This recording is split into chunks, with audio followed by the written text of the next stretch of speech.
Hi, welcome to Kik's Kitchen Table, a new interview series where we pull up a chair with experts, young people, educators and changemakers to talk about the challenges of our time and the solutions we need to shape a more hopeful world. Today, we're diving straight into the Manosphere, exploring how we can help young people build resilience to harmful content online and why a whole community approach is needed to combat it. Hosted by Kik's COO Molly Pearce and joined by Claudia Young, PhD candidate at the University of Melbourne, researching the mainstreaming of the Manosphere. Before we begin, we would like to acknowledge the traditional owners of the land on which we are recording today, the Wurundjeri and the Boonwurrung peoples of the Eastern Kulin Nation, and pay our respects to elders past and present.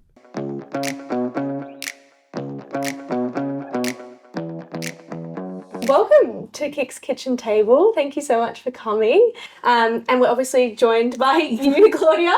So I'd love you to introduce yourself and tell us a little bit about your work and your research and your experience in the space. Thank you so much for having me. So I'm a PhD candidate at the University of Melbourne in the School of Culture and Communications and in the program of Media Communications.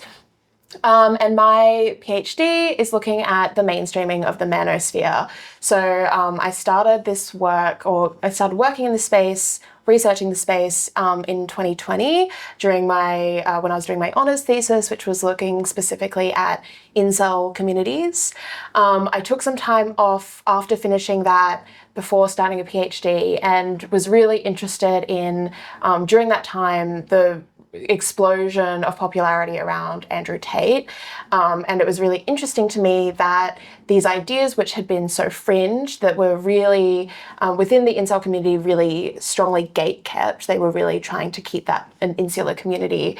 Why it was gaining so much traction and what was so appealing about these ideas to so many boys and young men, but, as I'm sure we'll talk about, to some young women as well. Yeah, so interesting. Can you explain just a little bit more around what is the Manosphere? How would you define it and how have you defined it in your research and working in your PhD? Yeah, I mean, it's an interesting question because I think it has changed so much. And so in a lot of the literature, it's broadly defined as the kind of umbrella term to refer to a range of online subcultures that kind of are united by a really vehement anti-feminism, kind of a belief in masculinity.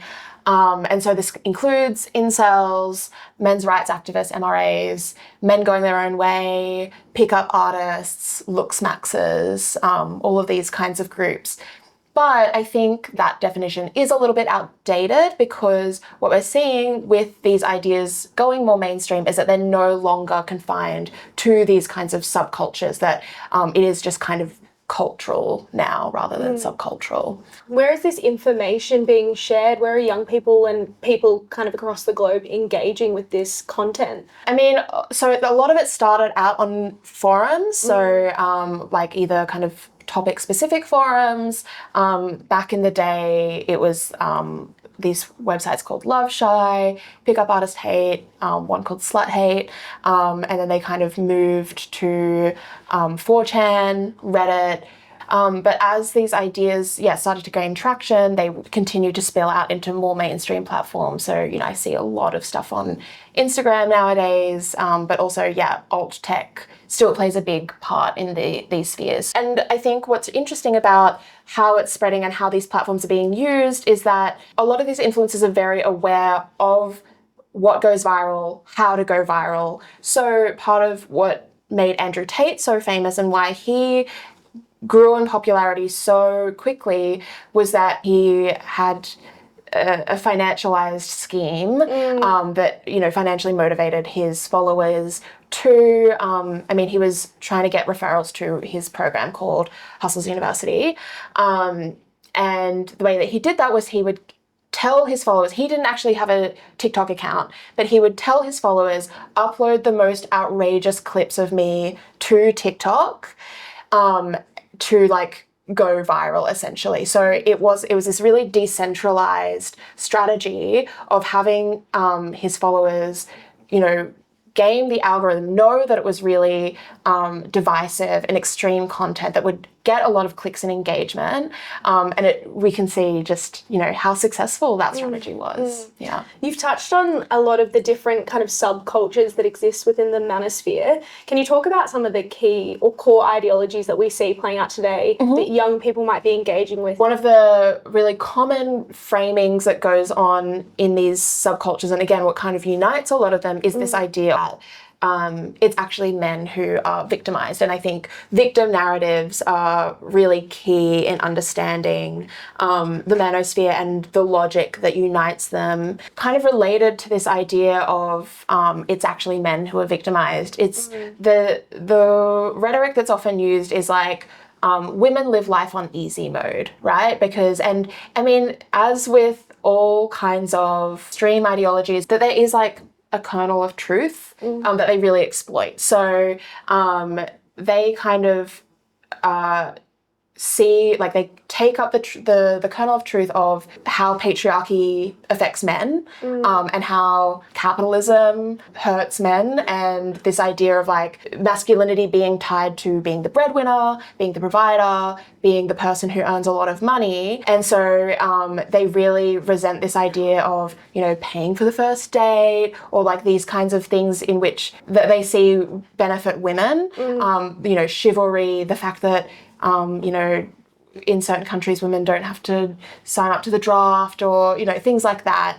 The fact that men die by suicide at higher rates, the fact that men are falling behind in educational metrics. They take these things which are true and kind of turn them into this narrative of actually this is how men are being victimized. And so yeah, it can start with this idea of like, isn't it unfair that you always have to pay for the first date, or that you always have to pay for dates, or that women expect so much from you financially, or why is it that, you know, men are expected to do all of these things and women aren't?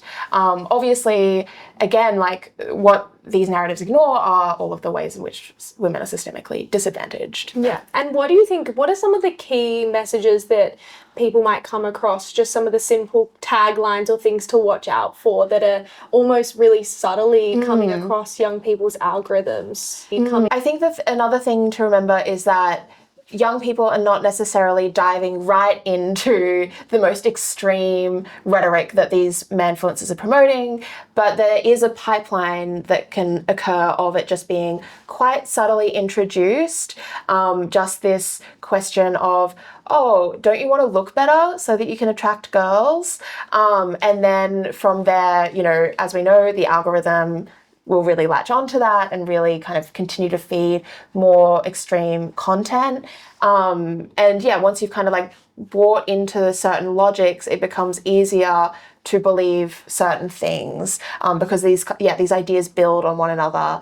And I guess, you know, part of, again, the infrastructure of the internet is that mis and disinformation is so easy and readily available, and any idea that you are already predisposed to believing can easily be fact-checked with an external source that could be total pseudoscience, which is often the case with manosphere beliefs around, these like bioessentialist beliefs of, you know, women being a certain way, men being a certain way. We work with a lot of young people, obviously, every day, and I think as a team and as a sector, we wholeheartedly believe that young people aren't inherently one way. They're not inherently misogynistic. And I'd love to know why this content, why specifically the manosphere that really leans into those misogynistic ideals. What is it specifically that's drawing people in? I do think that one of the things that it does, or, you know, one of the ways that it draws young people in is, you know, young people have a sense of rebellion, right? Like, part of growing up is figuring out which rules are worth following and which ones are worth breaking, which one, you know, finding your own sense of self outside of what you've been told or how you've been told to be. And I think part of the thing about the Manosphere is that it's kind of countercultural in a way, or at least it presents itself as countercultural, even though it kind of is just reinforcing the systemic, systems of patriarchy. But yeah, in presenting itself as countercultural or like edgy, there's this way in which I think it, gives young people like a sense of rebellion. And I guess that the Manosphere is not the only way of necessarily expressing that. But yeah, I do think that is also kind of a draw card in some ways of being like, well, actually this goes against what I've been told in X way, or I don't know, if you have a teacher who really annoys you, then it kind of like justifies your hatred for her, or why she, this belief that actually you're better than her.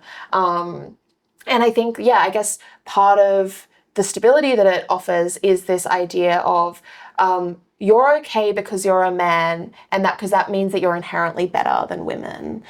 Even though that's obviously not necessarily always conveyed explicitly, that is ultimately the underlying message of a lot of this rhetoric. Some are better at hiding it than others, but that is ultimately the underlying belief.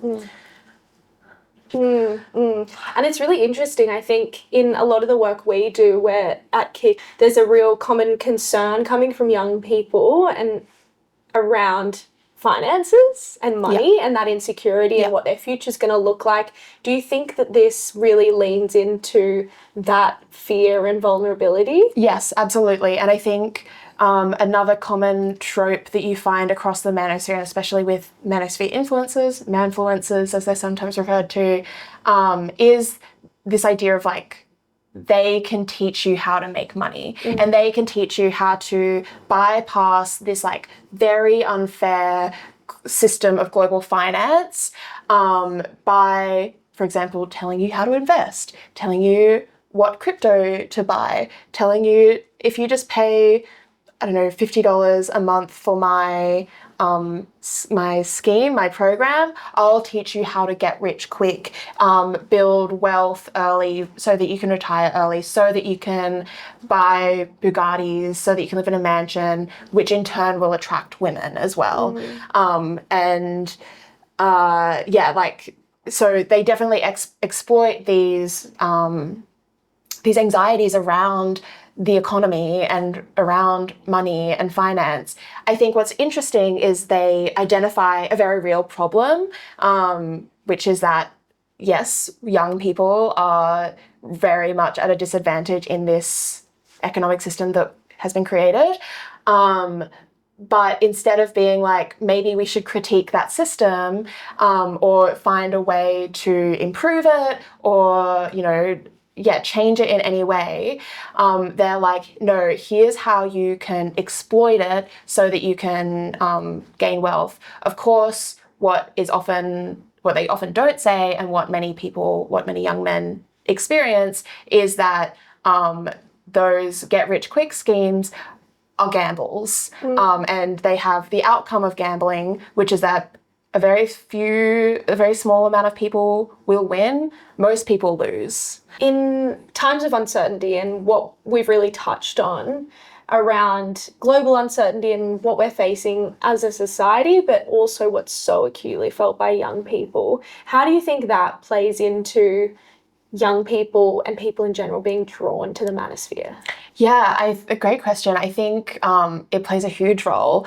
I mean, some stuff that I've been working on recently is about this idea of the crisis of masculinity, right? And there's a lot made in a lot of media coverage of the Manosphere, kind of suggesting that, the crisis of masculinity is drawing men to the Manosphere, but also that the Manosphere is contributing to the crisis of masculinity.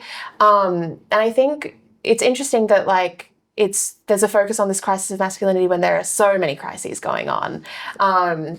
And when you look at the literature on crisis of masculinity, is that they've existed for there's been discourse around the crisis of masculinity for centuries, and there's been scholarship around it for decades. So this is certainly not a new phenomenon. But what we do know is that it's kind of both a crisis of or this sense of like, what is it to be a man? And how that changes over time, and that's kind of causes like, I guess, an internal crisis. But there's also a lot of literature that talks about the kind of external factors that can contribute to feelings of crisis being amplified. So things like, the global economy or labour markets, but also things like, again, like the environment, what are the wars? There are so many different things going on in the world at the moment that can, really lead to this sense of instability, and especially when, masculinity is so, or, gender is so inherent to the ways that we live, even in ways that we're not necessarily aware of. And so I think there's this idea of the manosphere being, in providing this stable idea of what a man is, that like some sort of security of or sense of security of self can be found in amongst all of these crises and all of the instability that's going on. Why do you think, if we think about just the everyday content the young people specifically and people around the world are consuming, what is it that it's really tapping into? Why are people drawn to it outside of maybe the promise of financial security? Yeah, I mean, I guess more generally insecurity, like all kinds of insecurity, feeling not like they don't belong anywhere. It can really foster a sense of belonging or like-mindedness or, feeling connection with either, a parasocial connection with an influencer or connections with other people in these communities. And I think, again, like, I guess if we're thinking about specifically, both looks maxers and incels really, really focus on looks, obviously, appearance. I think even, the less looks-based manfluencers like Andrew Tate still really have an emphasis on going to the gym, making sure that you're conventionally attractive in certain ways. And I think that also speaks to, I guess, the dominance of the image on social media and in online dating, that how someone presents is often the extent of what we see of a person in an online space. And so I think that's really feeding into it. I think obviously in a post-COVID world, a lot of young people missed out on some really crucial developmental stages of, socializing, of, being in real life scenarios of failing, of making mistakes. And so I think that a retreat into online spheres can feel safe in a way that putting yourself out there in person can feel really scary and vulnerable. That's a really good point. It's so interesting bringing up kind of the post-COVID era. A lot of what we really work with young people on at Kick is that idea of global uncertainty. So whether that's the influence of climate change or AI and the role it's playing in the job market, do you think this is an answer for a lot of young people or a way to get comfort in a time of uncertainty and not knowing what the future is going to look like? Yeah, totally. And I think even though I think that their solutions are wrong, the people in the manosphere, or, again, these influencers are presenting answers and presenting very concrete solutions in ways that most other, adults, outlets, are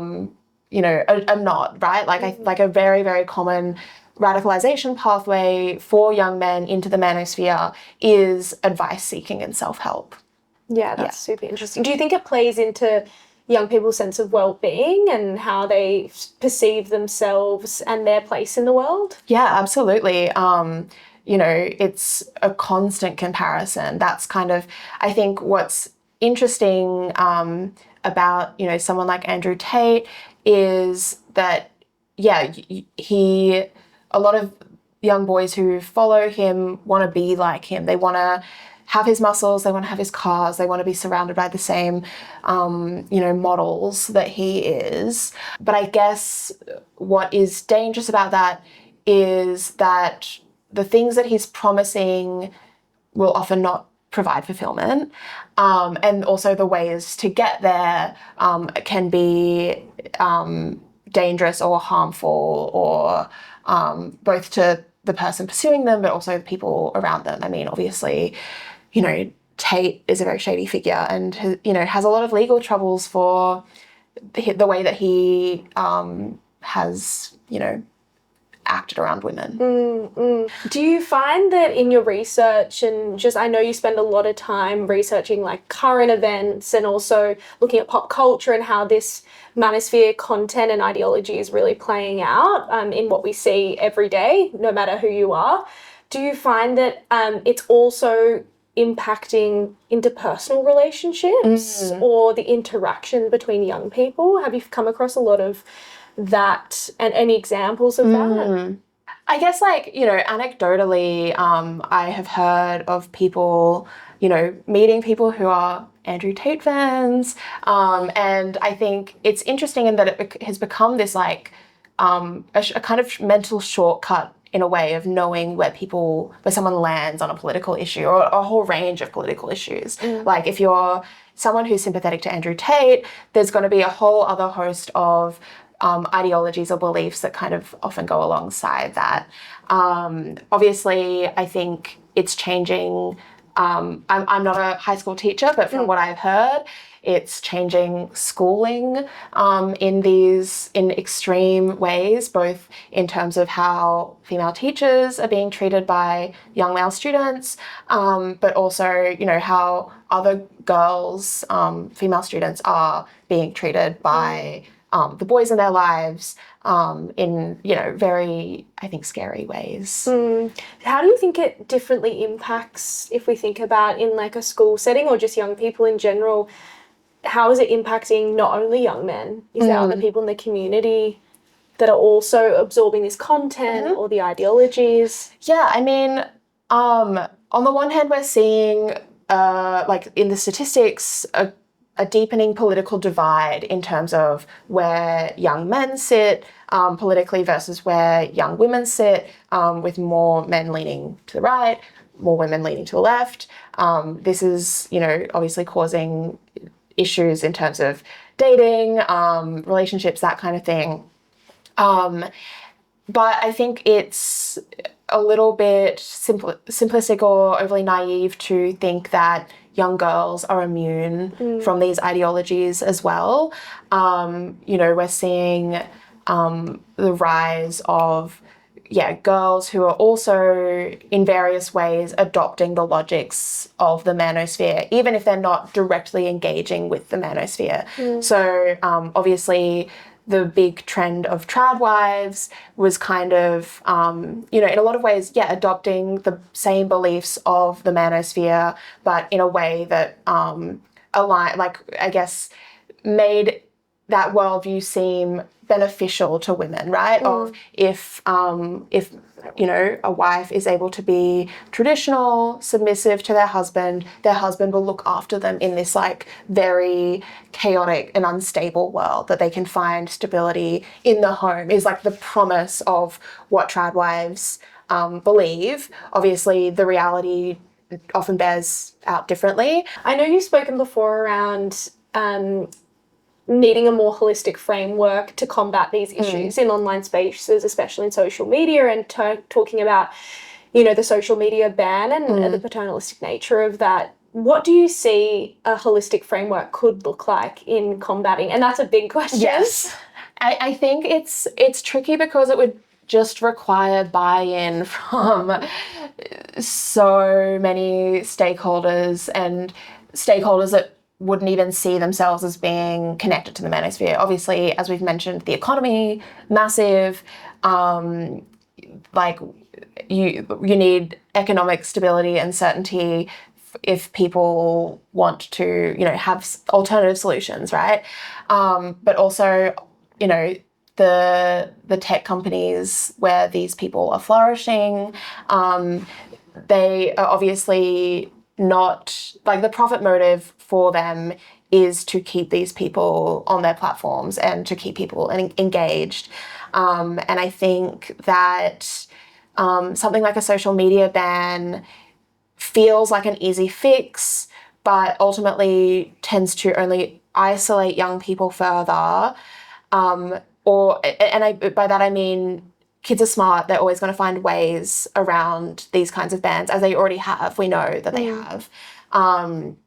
And so my fear is that having a ban, they feel less, they go to like deeper, darker parts of the internet where there are fewer regulations and safeguards. And that also they feel less comfortable going to an adult or someone else should they encounter something scary or strange or dangerous. And so I think, regulating the tech companies, making sure that they are more transparent about how their algorithms work. It's a total black box at the moment. We don't know how they work. Having more transparency around that would be needed. Digital literacy, but I guess I also have some issues with what that even means, what that entails, because the internet is changing so quickly all the time. How do you, obviously AI has just totally changed the way we view veracity on the internet. We don't know who's real, who's fake, what images are real, what's fake. So I think that as much as I am a big proponent and advocate for, being digitally literate, I think I wouldn't even know how to define that. I don't think many people would. Of course, as well, I think like education and early education can also be really crucial in, helping young people navigate these spaces. I think, of course, though, that education has to be dealt with carefully. I think that part of the risk in, talking about the manosphere, dealing with it, is somehow reinforcing its ideology or its, logics by separating boys and girls in certain ways, right? So I think it needs to be done carefully, and hopefully the people who do the educating or the resources that are used are also, informed and carefully constructed. But I do think that it could play a really significant role in helping to prevent these things or preventing young men from falling down these pipelines. Yeah. I know that we definitely see that on the ground in our programs, just starting to have more conversations to challenge some of the ideals we're seeing. And we know that we're there for a certain amount of time and a touch point as a provider coming in or as a program deliverer. But I think we can already start to see the power in having a conversation, and at such a pivotal, formative time in their lives as well at KIC, and tapping into that. So I totally echo what you're saying in the role that education can play, because young people are in their schools every day. It's so much of their time and energy is spent in those places. So what a beautiful time to kind of have those conversations and really tackle it, obviously with care and consideration as well. I also think it's really important to point out that this responsibility shouldn't fall wholeheartedly on the education system as well, even though it's such a pivotal part of a young person's life. We all have such a part to play, I think, in how we communicate, engage, what content we're sharing, and I think a whole community approach is so pivotal in the way that we help young people become resistant to this content, but also know that there's so many different ways of being. So whether that is having a young person in your life or not, there's still so many opportunities to influence and impact. I know you said you don't necessarily, deal one-on-one with a lot of young people in your day-to-day, not being an educator or a high school teacher, but the work you're doing and the research you're doing is impacting so many people in the way that you use different references, the way that you're writing articles in places that young people and people around the country can read. And all of that is positively contributing to combating these messages. Do you have any thoughts on that, on how we can really make sure we're taking that whole community approach and not letting it fall onto educators and school systems? Yeah, totally. I mean, I think even, more societally in community, I think men in general play a huge role in how young boys develop, or the things that they aspire to, or what they think being a man or masculinity is. And I think, and you know, it's not necessarily anyone's fault. This is just the beliefs that have been passed down to us.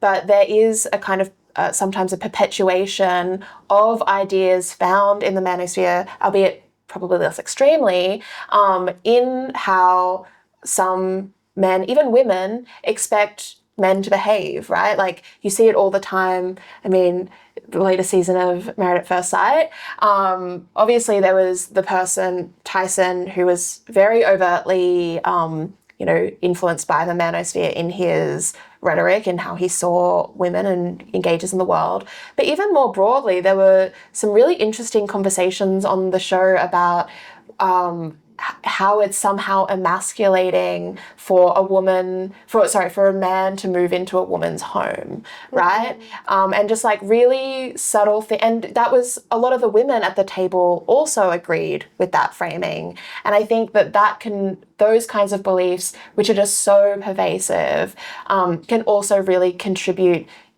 to young boys, you know, believing the messages of the manosphere, because they are being echoed and repeated in their offline lives too. So at Kick, we talk a lot about how we can equip young people with the skills, the mindsets and the capabilities to really sit in uncertainty comfortably and also be hopeful for the future.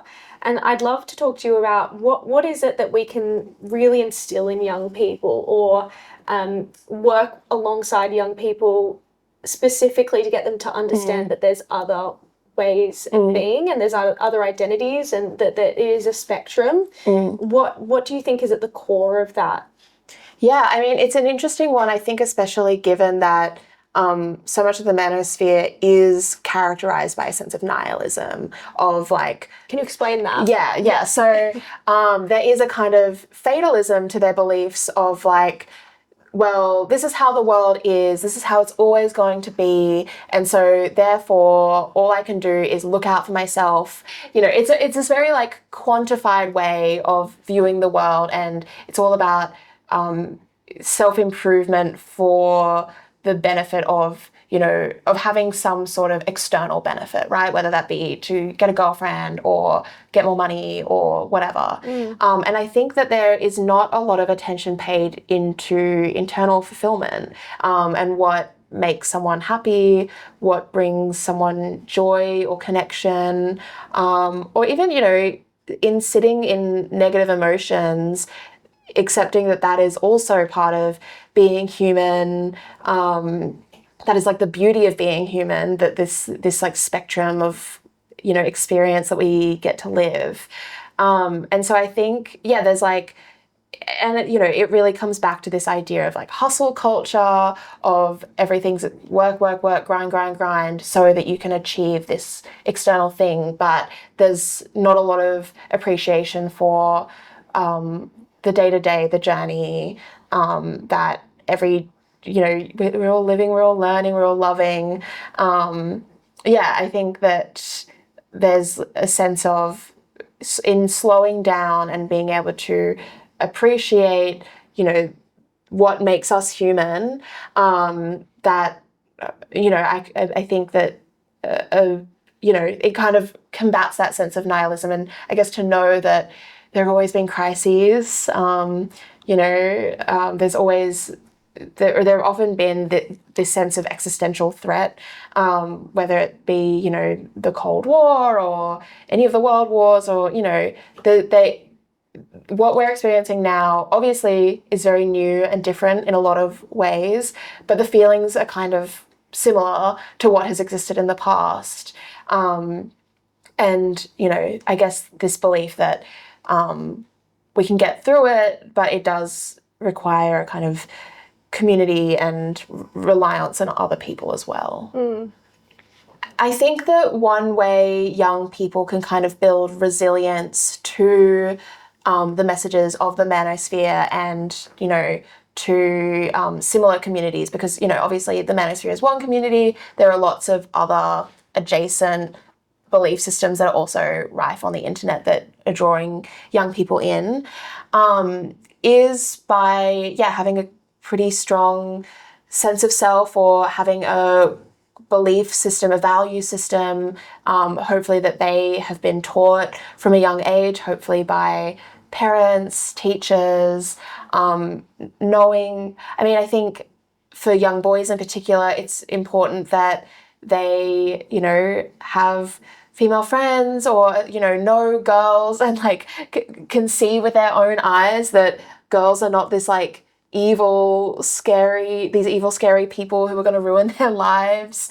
And so, I think it's about really preempting the messaging of the manosphere in some ways, and so that when they inevitably do come across it, they have the knowledge, the values to be able to combat it, or at least to be able to see through it, and see that maybe all is not as it appears, in this messaging. Yeah, and I think it's so like tied to that critical thinking that you learn through education, but also through the way that your parents, carers, people in your life talk to you about different topics, and the power that that can really have in shaping the way you think about the world and yourself.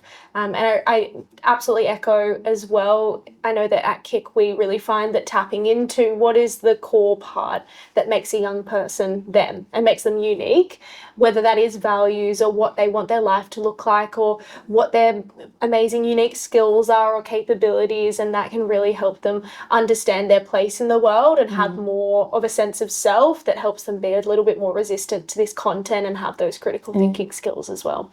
Do you have any advice for people who have young men and young people in their lives about how they could have a great open discussion or conversation about this topic and what they're seeing, and how we can start deconstructing some of that? Yeah, I think it is about really interrogating why they believe these things, right? Like, there so much of what the manosphere uses to justify their worldview is pseudoscientific, and it's just like pretty easily falsifiable. Obviously, that can only take you so far, because so much of the manosphere's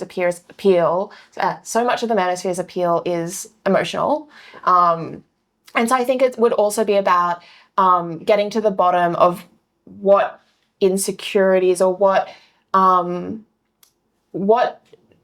needs or emotions is the manosphere fulfilling, or at least appearing to fulfill, that they maybe are otherwise lacking. I think that could be a pretty fruitful starting point. Love it. If you were to think about what a kind of a hopeful future looks like in relation to this, what does an ideal world look like when we're really tackling the manosphere head on and working alongside all of the levels of stakeholders, young people, and kind of what does that look like to you? What would you see if you were to think about a really beautiful future?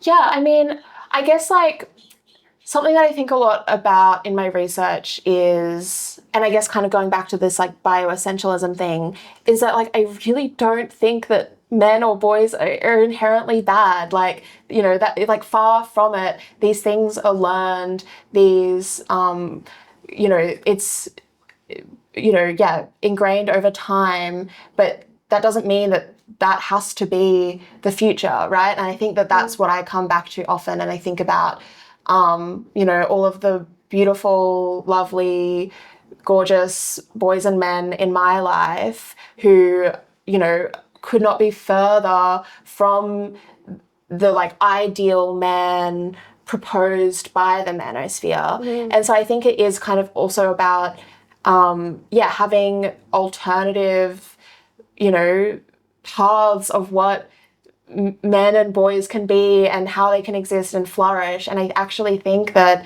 what's so sad about the manosphere is that, as I was saying before, is that it promises something that is ultimately an illusion. And I think that even if boys or men were to achieve all of these things that they're striving for in adopting these manosphere ideas, they would actually realize that it's still quite miserable. And so I think trying to, imagine a world in which masculinity is not about muscles or, physical strength or stoicism or possession of women or possession of things even. I think that would be far more fulfilling for most boys and young men. Yeah. Now, going into what, the next steps could look like and how we can really start to tackle this, I'd love for you to share, you've brought a little prop along, to share about what, a symbol of what hope for the future really looks like. And what that can kind of mean to you as well.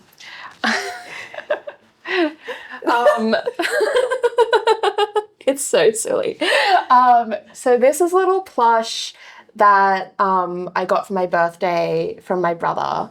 My brother's 3 years older than me, and he is, again, just like could not be further from the kind of person you find in the manosphere, which I think is also such a testament to him because he's a real gamer. He's really deeply into these gaming spaces, which are very known for being hyper misogynistic.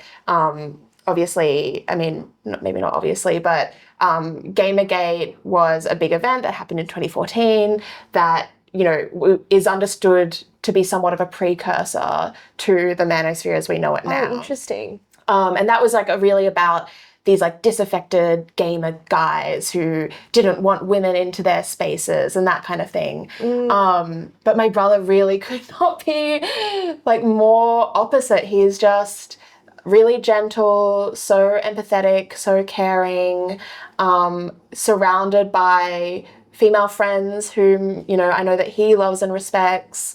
And so I guess, he and like the other men in my life who are so sweet, gentle, caring, beautiful people who live really fulfilling lives, remind me that of just so tangibly how the manosphere isn't, or the ideals that the manosphere puts forward are just not the only way. Yeah. Do you feel like that really ties into his, I guess, like deconstruction of masculinity in a way? Yeah, I mean, I think, without going too deeply into our family history, like my dad as well has never been like a super kind of like macho-y guy. Like he's always done what he wants and kind of lived his own truth and life. And I think my brother has been able to adopt that too, of kind of being like, there is no single way to be a man, which isn't to say, they both enjoy like stereotypically boyish things. Like they love an action movie and like, video games, obviously. But I think they see it more as like play or like as an expression of an interest rather than constructing their identity around those things. And like actually their identity is constructed around what they find fulfilling and the people they have in their lives and those kinds of things. That's so beautiful. In their lives and those kinds of things. That's so beautiful. Would you like to pass me my prop? So this is my prop, big reveal.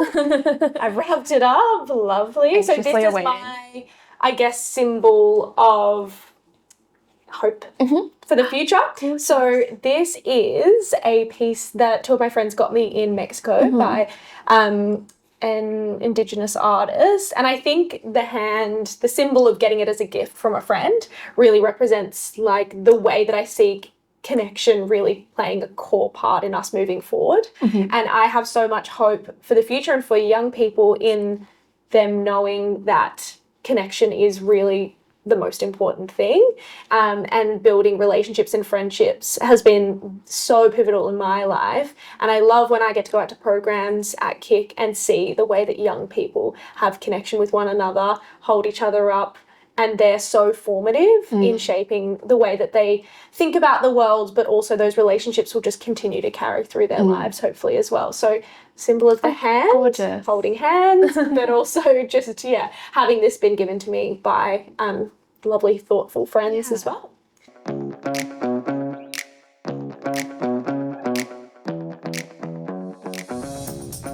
Thank you for pulling up a chair for our first ever episode of Kik's Kitchen Table.